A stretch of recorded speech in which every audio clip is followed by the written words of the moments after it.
সুরমা নদীর পাড়ে সিলেটের ঐতিহ্যবাহী চাঁদনী ঘাটে সম্মিলিত নাট্য পরিষদ ও বিভিন্ন সাংস্কৃতিক সংগঠনগুলো গান ও নৃত্যের মাধ্যমে বাংলা ১৪৩১ সনকে বিদায় জানাচ্ছে। এই আয়োজনের খবর রাখছেন সহকর্মী আব্দুল মহিদ দিদার। আমরা যুক্ত হচ্ছি তার সাথে। দিদার, পুরনো বছরকে বিদায় জানাতে কি কি কর্মসূচি নেওয়া হয়েছে, আর পরিবর্তিত পরিস্থিতিতে নতুন বর্ষকে বরণ করতে আয়োজন কেমন হচ্ছে, আয়োজকরা কি বলছেন আসলে জানাবেন আমাদের।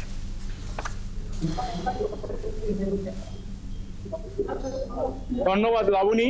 আমি এই মুহূর্তে আছি সুরমা নদীর তীরে চাঁদনী ঘাটে। এখানে সম্মিলিত নাট্য পরিষদ এবং বিভিন্ন সাংস্কৃতিক সংগঠন ১৪৩১ বাংলাকে বিদায় জানাতে তারা এখানে সমবেত হয়েছেন। ঠিক আমার পিছনে এখানে সাংস্কৃতিক সংগঠনের কর্মীরা তারা নৃত্য এবং গান পরিবেশন করছেন।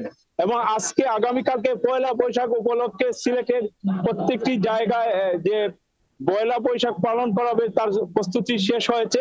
আমরা পুলিশ কমিশনারের সাথে কথা বলেছি, তিনি বলেছেন যে সিলেটে সর্বোচ্চ নিরাপত্তা প্রস্তুত করা হয়েছে এবং পুলিশ সহ সাদা পোশাকে আইন শৃঙ্খলা বাহিনী উপস্থিত থাকবে।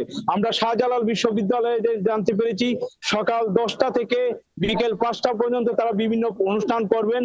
সকাল 10টার দিকে তারা একটি আনন্দ শোভাযাত্রা বের করবেন এবং চাঁদনী ঘাটের ঠিক সারদা হল, যেটা আলী আমজাদের গড়ি আছে, এর পাশেই হচ্ছে সারদা হল। সেখানে সকাল 6টা থেকে সন্ধ্যা 6টা পর্যন্ত জ্যোতি সিলেট তারা সাংস্কৃতিক অনুষ্ঠান করবেন। এবং আমরা আর্ট কলেজে গিয়েছি এবং শিল্প কলেজ সহ বিভিন্ন শিক্ষা প্রতিষ্ঠানে আমরা দেখেছি যে আলপনা আঁকা হচ্ছে। আগামীকালকে পয়লা বৈশাখকে স্বাগত জানিয়ে বিভিন্ন কর্মসূচি নেওয়া হয়েছে এবং বিশেষ করে আইন শৃঙ্খলা বাহিনী, আমি আগেই বলেছি, তারা নিরাপত্তার চাদরে সিলেট নগরীকে রেখেছেন। তারা পুলিশের পোশাকধারী এবং সাদা পোশাকধারী আইন শৃঙ্খলা বাহিনী নগরী বিভিন্ন জায়গায় তারা উপস্থিত থাকবেন। ধন্যবাদ দিদার আমাদের সাথে যুক্ত থাকার জন্য। দর্শক, যেমনটি বলছিলাম যে সিলেটের ঐতিহ্যবাহী চাঁদনী ঘাটে সাংস্কৃতিক অনুষ্ঠান চলছে, সেখান থেকেই সর্বশেষ তথ্য জানাচ্ছিলেন আমাদের সহকর্মী।